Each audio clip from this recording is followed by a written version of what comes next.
আসসালামু আলাইকুম। আজকে আমি আপনাদের সাথে আলোচনা করব বাংলাদেশ পুলিশ এবং শেখ হাসিনার মধ্যে সম্পর্ক নিয়ে। পতিত শেখ হাসিনার সরকারের আমলে বাংলাদেশ পুলিশকে যেভাবে রাজনীতিকরণ এবং আওয়ামী লীগের লাঠিয়াল বাহিনী হিসাবে গড়ে তোলা হয়েছিল, যা বাংলাদেশের ইতিহাসে কখনো হয়নি। আর 5ই আগস্ট শেখ হাসিনার সরকারের পতনের পর শেখ হাসিনার ঘনিষ্ঠ পুলিশ সদস্যরা অনেকে পালিয়ে যান এবং অনেকে আত্মগোপনে চলে যায়, এবং স্বাধীনতার পর এমন নজির বাংলাদেশ পুলিশের ইতিহাসে আর নেই।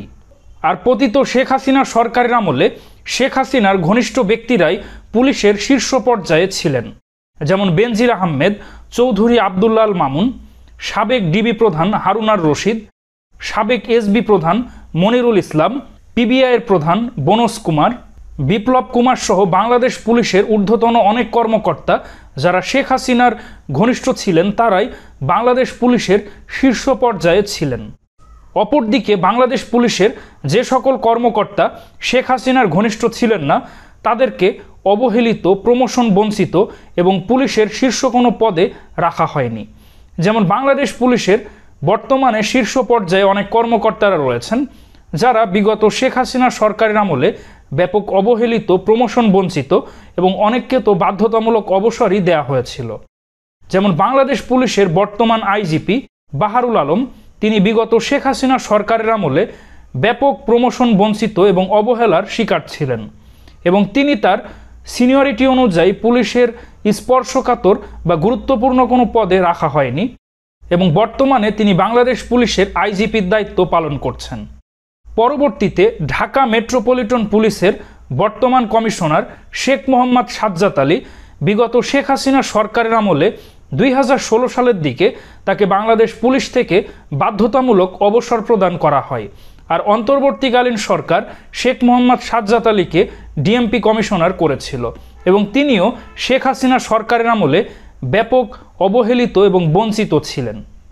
বাংলাদেশ পুলিশের স্পেশাল ব্রাঞ্চ বা এসবি এর বর্তমান প্রধান অতিরিক্ত আইজিপি মোহাম্মদ গোলাম রসুল, তিনিও বিগত শেখ হাসিনার সরকারের আমলে ব্যাপক অবহেলিত এবং বঞ্চিত ছিলেন। তিনি তার সিনিয়রিটি অনুযায়ী পুলিশের গুরুত্বপূর্ণ বা স্পর্শকাতর কোনো পদে ছিলেন না, এবং তার প্রমোশনও ছিল খুবই ধীর গতিতে, এবং তিনি দীর্ঘদিন পুলিশ স্টাফ কলেজে কর্মরত ছিলেন। আর অন্তর্বর্তীকালীন সরকার আসার পর তাকে তার যোগ্যতা অনুযায়ী প্রমোশন এবং পুলিশের অন্যতম শীর্ষ পর্যায়ে তাকে নিয়োগ দেওয়া হয়েছে। বর্তমানে তিনি পুলিশের স্পেশাল ব্রাঞ্চ বা এসবির প্রধান। কিন্তু শেখ হাসিনা সরকারের আমলে তিনি অতিরিক্ত ডিআইজি হিসাবে ছিলেন, কিন্তু অন্তর্বর্তীকালীন সরকার আসার পর তাকে 2বার প্রমোশন দেওয়া হয়, একবার ডিআইজি করা হয় এবং সর্বশেষ তাকে অতিরিক্ত আইজিপি করে এসবির প্রধান করা হয়। এবং সর্বশেষ যার নাম বলবো, তিনিও বিগত শেখ হাসিনা সরকারের আমলে বাংলাদেশ পুলিশে ব্যাপক অবহেলিত ছিলেন। তিনি তার সিনিয়রিটি অনুযায়ী পুলিশের স্পর্শকাতর বা গুরুত্বপূর্ণ কোনো পদে তিনি ছিলেন না। তো তিনি হলেন 5ই আগস্ট শেখ হাসিনার পতনের পর বাংলাদেশ পুলিশের যাকে আইজিপি করা হয়, তিনি হলেন মোহাম্মদ মইনুল ইসলাম। তিনিও তার সিনিয়রিটি অনুযায়ী পুলিশের গুরুত্বপূর্ণ কোনো পদে ছিলেন না। তিনি ট্রাফিক অ্যান্ড ড্রাইভিং স্কুলের কমান্ড্যান্টের দায়িত্ব পালন করেছিলেন। তো এরকম আরও অনেক পুলিশ কর্মকর্তা রয়েছেন যারা শেখ হাসিনার ঘনিষ্ঠ না হওয়ার জন্য তারা তাদের সিনিয়রিটি অনুযায়ী প্রমোশন বঞ্চিত এবং পুলিশে অবহেলিত ছিলেন, এবং তাদেরকে পুলিশের স্পর্শকাতর কোনো পদে রাখা হয়নি। তো দর্শক মণ্ডলী, বিগত শেখ হাসিনা সরকারের আমলে বাংলাদেশ পুলিশের এ সকল সদস্যরা অবহেলিত ছিলেন। এই বিষয়ে আপনাদের কি অভিমত অবশ্যই কমেন্টে জানান।